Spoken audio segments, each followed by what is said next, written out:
Bonsoir. Merci d'être là ce soir. Il y a déjà eu un procès au civil. Vous avez d'ailleurs fait appel. Qu'attendez-vous de ce procès en correctionnel, puisque vous estimez qu'il manque les principaux responsables?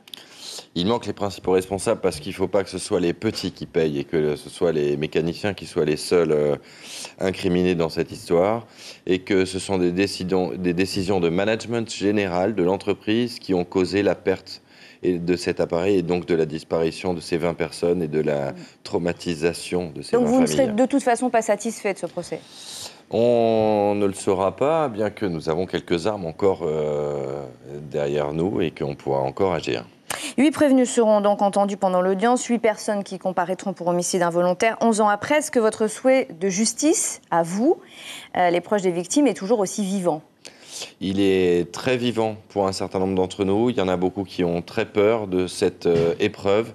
Il y en a beaucoup qui la redoutent. Il y en a beaucoup qui ont essayé de faire table rase, mais qui, une fois confrontés à l'information, souffrent beaucoup. Parce que ce n'est pas parce qu'on nie l'événement qu'il ne vit pas en nous. Est-ce que vous avez imaginé déjà que certains pourraient être relaxés?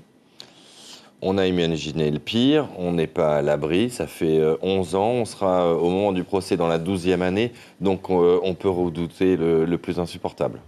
1500 pièces ont été versées au dossier. L'audience va durer 3 semaines. Les responsables de l'ex-filiale d'Air Tahiti mis en cause ne reconnaissent pas leur responsabilité. Le pilote aurait, selon eux, malencontreusement appuyé sur un bouton dans le cockpit qui aurait, à son tour, coupé les moteurs de l'appareil. Ce sera la guerre dans la salle d'audience.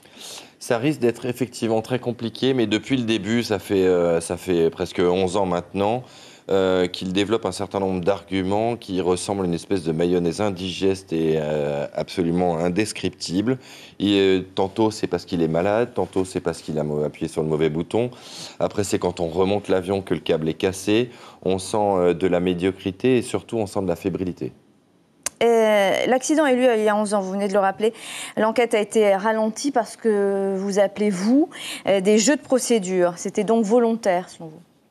Je crois que l'avocat qui conseille les principaux mises en examen est coutumier du fait et qu'on peut s'étonner qu'il n'y ait pas une QPC qui soit tombée dernièrement. Nicolas Fourreau, merci beaucoup d'avoir répondu à nos questions ce soir. Merci à vous.